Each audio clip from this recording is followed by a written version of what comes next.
Tajszi felé haladok, és most nézem, hogy már felmentünk 2550 méter fölé. Kellemes magasság.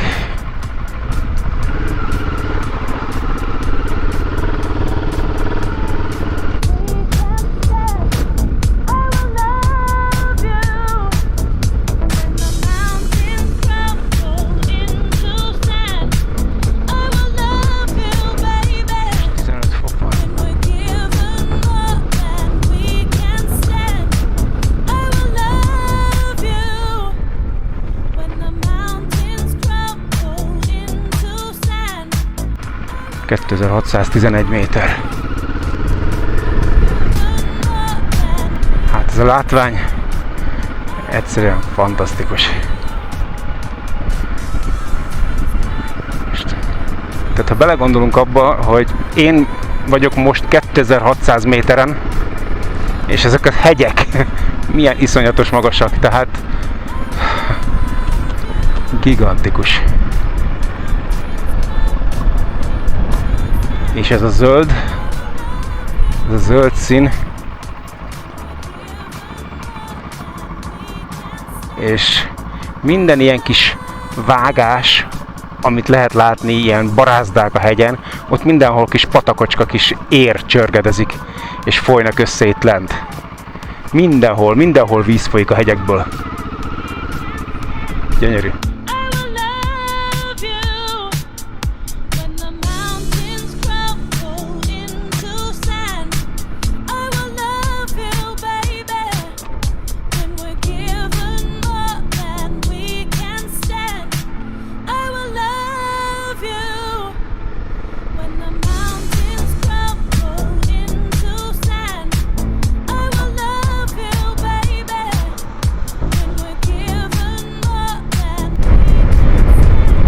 EU-kompatibilis motoros barát szalagkorlát.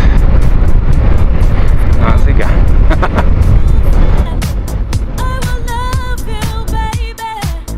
Megint egy kis patakátkelés.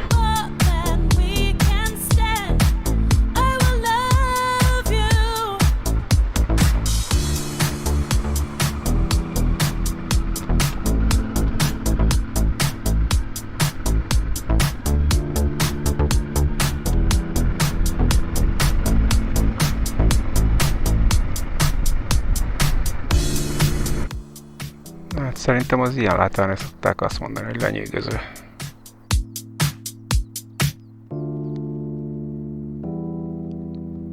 Even though we're far apart, I'll return one day.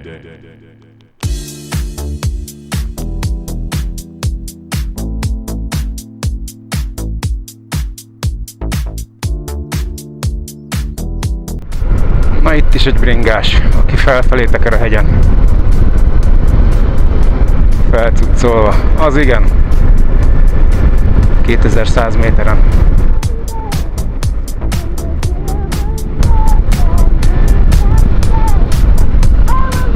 Gyönyörű az a gletscher ott fönt.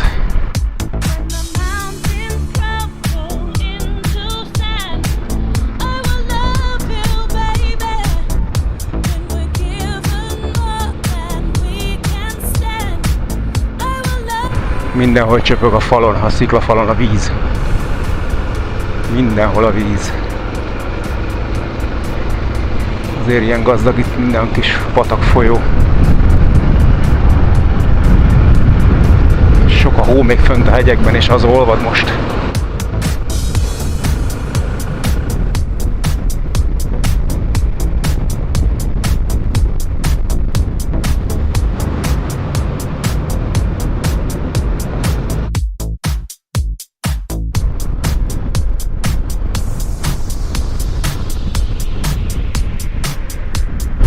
Szevasztok, cocák! De jó kis kolbász lesz belőletek!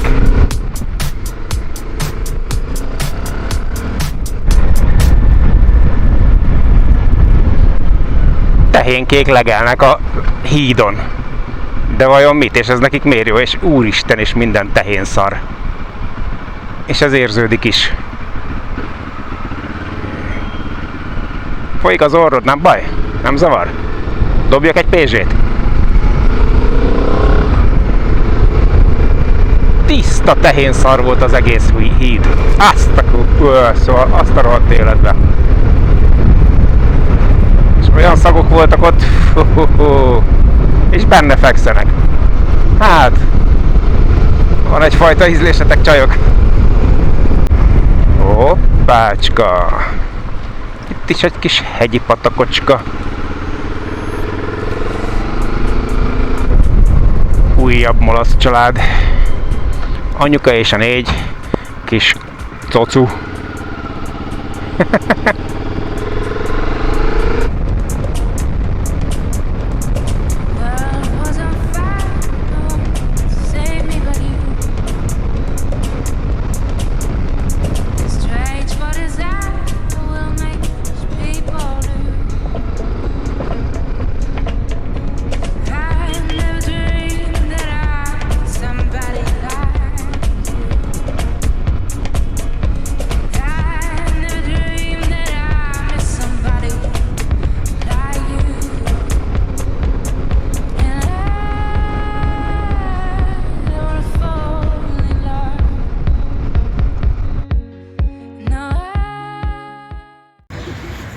Na, megjöttem Starling házához, itt vagyok Goriban. Építettek köré egy nagy épületet, hogy védjék az időjárástól, gondolom, meg megadják a kellő tiszteletet, vagy nem is tudom. Starling elvtárs állítólagos házának. Állítólag nem is itt állt, hanem ezt csak itt újraépítették. Mindenesetre jól néz ki. És felhívnám a figyelmeteket itt a kapcsolóra, illetve a kis megszakítóra. Gondolom ez is autentikus és az 1900-as évek elejéről származik. Ott a pince, gondolom ide zárták be a kis Starlint, amikor rossz volt.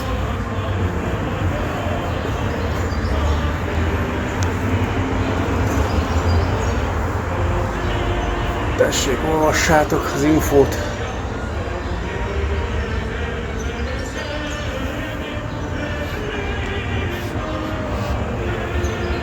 Itt született 1879. Ez február, ugye? 21-én.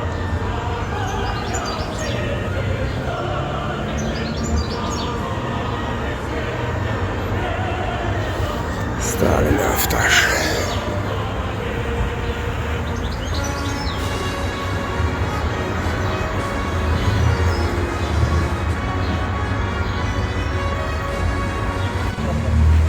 És ez maga a Starling Múzeum. Nem aprózták meg ugye a méreteket, megadták az öregnek a tiszteletet rendesen. És itt van ő maga teljes életnagyságban. A nagy vezető.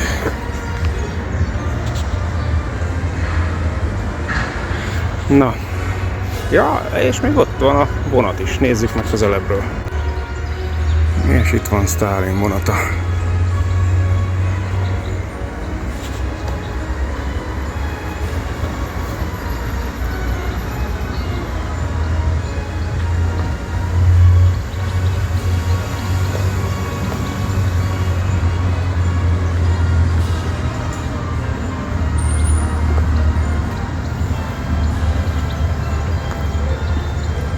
Hát ennyi.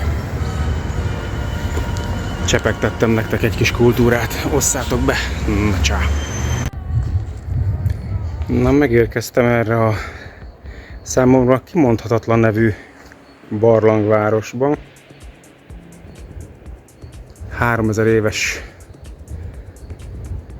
barlangváros.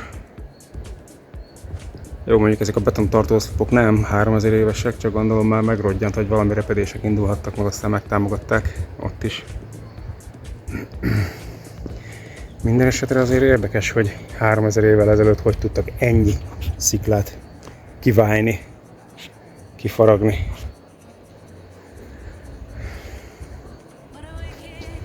Mondjuk itt azért közlekedni sem azért nem olyan egyszerű. Oda kell figyelni, hogy az ember össze ne törje magát.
kilátónál, más néven a grúz-orosz barátság emlékművénél.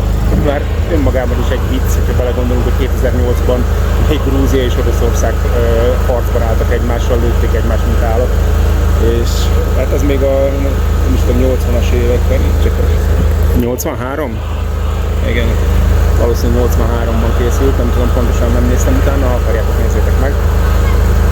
Körülbelül, ja igen, az idő csodálatos, 12 fok eső, és kb. 2200 méteren vagyok, kicsit van fölötte, 40 kilométerre az orosz határtól. Hát az időjárás nem volt ma kegyes hozzám, végig esőbe jöttem most Tbilisitől egészen idáig. És hát jó, mondjuk ha belegondolok, akkor az vigasztal, hogy tegnap Uzsguliban viszont gyönyörű volt az idő. Ott meg pont fordítva volt.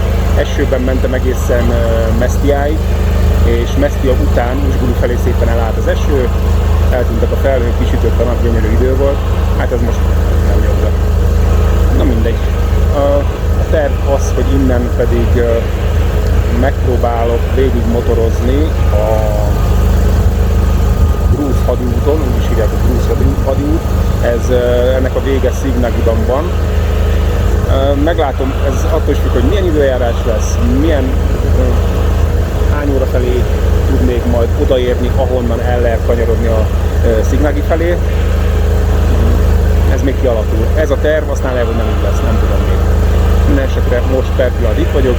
A környék egyébként gyönyörű, csodálatos, az időjárás meg annyira nem. Szóval így néz ki.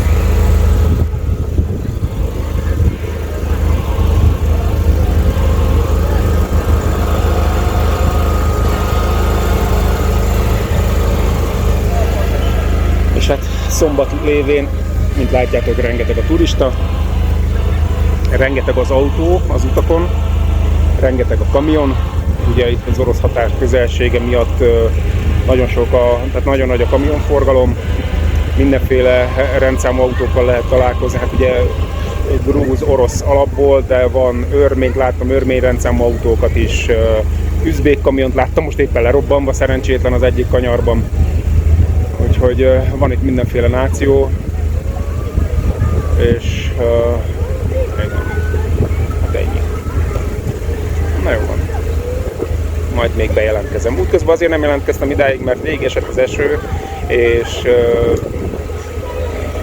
nagy látványosságok igazából nem voltak pont az időjárás miatt, és meg úgyis tiszta víz lett volna a kamera lencséje, rossz lett volna az egész felvétel, úgyhogy fölöslegesnek találtam azt, hogy most egyáltalán elkezdjek kamerázni. Na, sziasztok!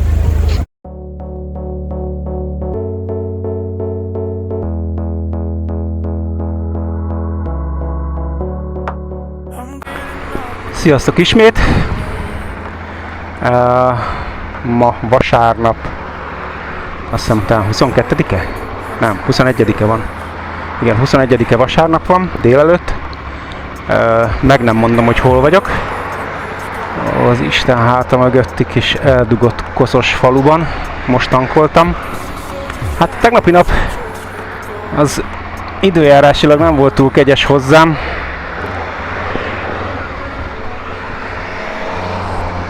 Mert végig, szinte egész nap végig esett.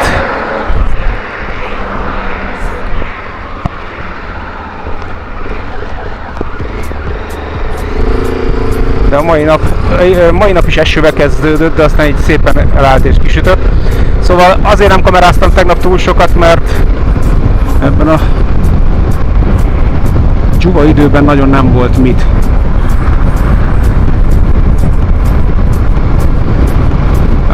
Voltam tegnap ugye fönt a kilátónál, a Gudauri, vagy hogy is hívják, igen, szóval a grúz-orosz barátság emlékművénél, és hát hazafelé jövet volt egy kis incidens, baleset meg nem mondanám, mert nem volt az. Főúton haladtam, és visszafelé fenétől, az emlékműtől. Ja, és egyébként most a grúz hadiúton megyek, és én arra kanyarodtam le. És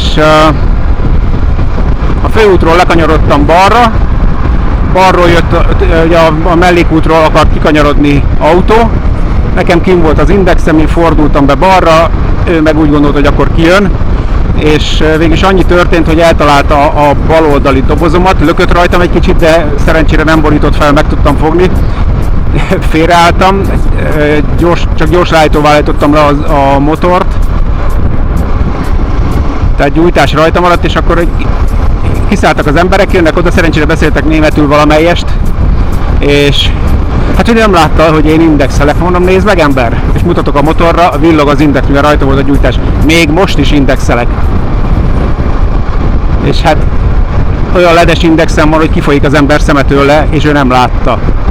Na mindegy, szerencsére nem történt semmi, tényleg a doboz sem vorpad be, csak egy fekete csík van rajta az ő műanyag lökhárítójáról. Na mindegy, ennél nagyobb baj ne legyen. És most a szép időben haladok tovább Szignagi felé, és akkor utána fordulok majd jobbra, lefelé dél-nyugati irányba, és a cél mai nap az örmény határ. Úgyhogy egyelőre ennyi, tartsatok továbbra is velem, sziasztok!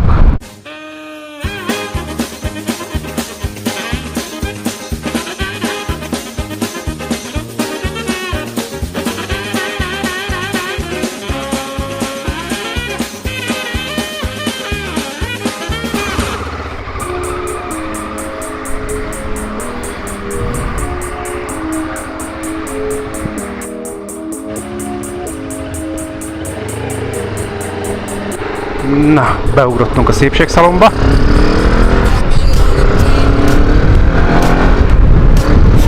Ha már én zuhanyzom minden nap, a motor is kapjon időnként egy-egy frissítő zuhanyt. Már ráfért, mert már nagyon mocskos volt. Na, akkor most kis technikai szünet után megyek tovább a de hogy Örmény határ felé.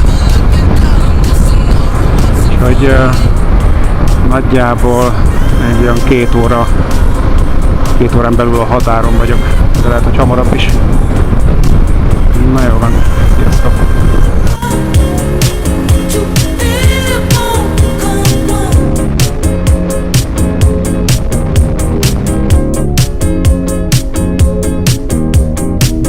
Na, megérkeztem a grúz-örmény határra. Hát természetesen itt is sor van, nem tudom, hogy ha elmegyek mellettük, akkor pofán vágnak-e vagy nem. Majd kiderül, megpróbáljuk.